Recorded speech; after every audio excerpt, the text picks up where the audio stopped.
Most people make the same money mistakes over and over throughout their whole lives without ever realizing it. In this video, I'm going to break down the top 10 financial pitfalls that you must avoid at all costs. Towards the end, I'll even tell you exactly how many bank accounts you should have and what they're each for.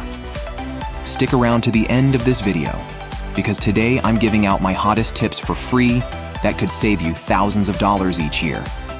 Starting with number 1, buying a car you don't need.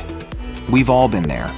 When all your friends are flaunting their fancy new rides, peer pressure makes you feel like you're missing out. But here's the hard truth. Keeping up with the Joneses is a way to misery if you can't truly afford it. Cars are depreciating assets, meaning they lose value like crazy over a short time. In fact, a brand new car can lose up to 30% of its value in its first year. Did you know that the average American spends over $9,000 per year on their vehicle, including loan payments, gas, insurance, and maintenance? So, what's the solution? First, determine your budget and stick to it like glue. Experts recommend to spend no more than 10% of your monthly income on car expenses. Secondly, you can buy a used car instead of new.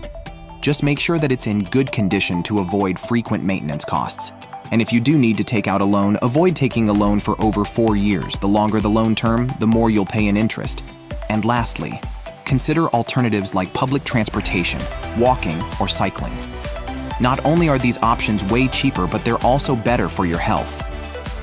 Next up, number 2, purchasing a house you can't afford. Buying a house is probably going to be the biggest purchase you'll ever make.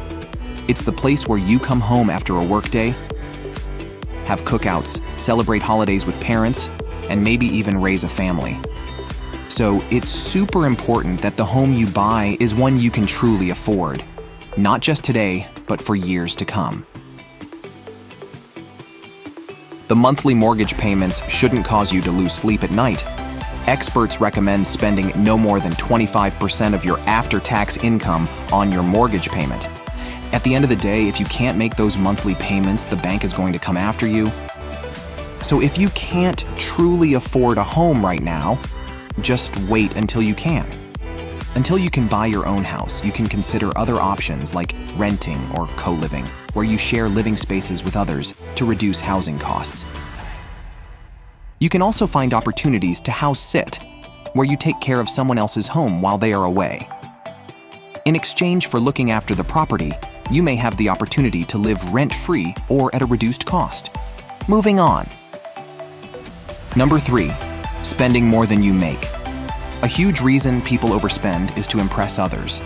Dave Ramsey says, "We buy stuff we don't need with money we don't have to impress people we don't like." Social media compounds this, with people going broke trying to look rich online. But at the end of the day, who cares what others think? There's no point spending on a $1,500 Louis Vuitton handbag, $500 pumps, and $200 Chanel spray if you only earn $3,000 per month. But listen to me. Even when you're buying stuff you really need, you might be doing it completely wrong, losing out on hundreds of dollars. I'll explain that more in my next point, which is number 4, not comparing prices when shopping. It's easy to just grab whatever's in front of you at the first store. But get this. Studies show that by checking prices at just 3 different retailers for a $100 purchase, you'll save around $23 on average. And these days, you've got all these slick price comparison apps like ShopSavvy and Price Grabber. Just scan a barcode and boom, it shows you the best prices nearby and online for that item. Hey, are you enjoying my points? Before we move on to number 5, can you smash that like button for me and subscribe to our channel? Thanks. Number 5, following get-rich-quick schemes. You know what they say, if it seems too good to be true, it probably is? Well, that's especially true when it comes to any get-rich-quick scheme. I'm talking about pyramid schemes, Ponzi schemes, secret investment opportunities, shady online money-making courses, you name it. Just think about it. If there was some magical legal loophole to get stinking rich practically overnight, don't you think everyone and their mom would already be aboard that money train to Easy Street?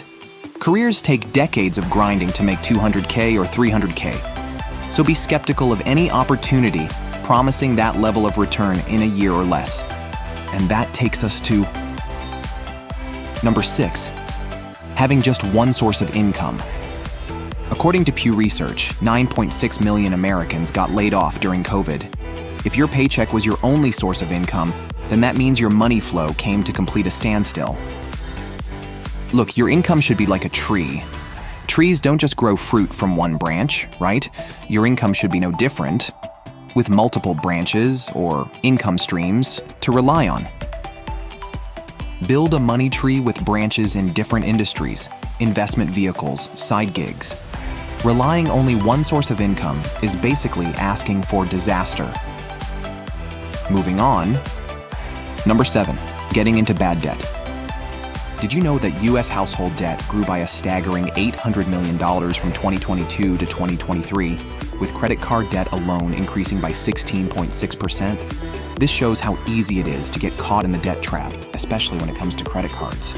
When you take on more debt than you can handle, it's like setting yourself up for a financial roller coaster ride.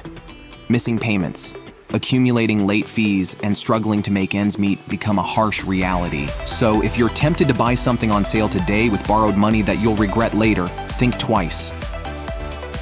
It's tough to pay off all the interest, especially if rates go up. Number 8, saving instead of investing.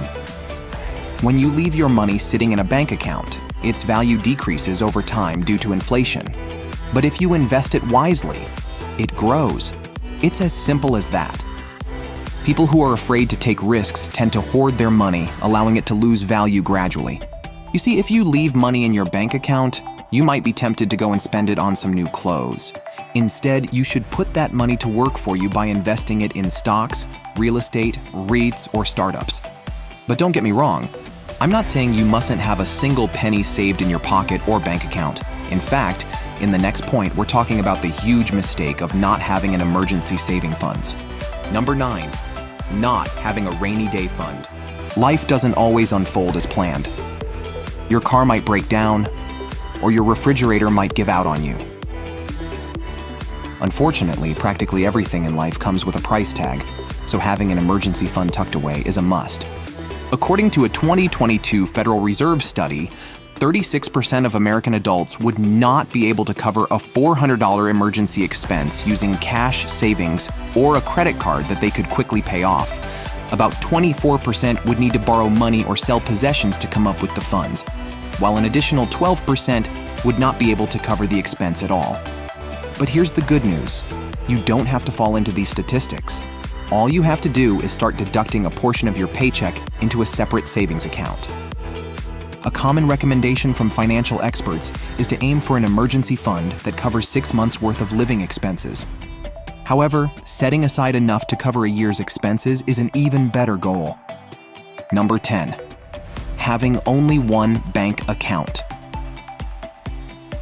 At the beginning of the video, I promised to give you the ideal number of bank accounts you should have. Having only one bank account is risky for a few reasons.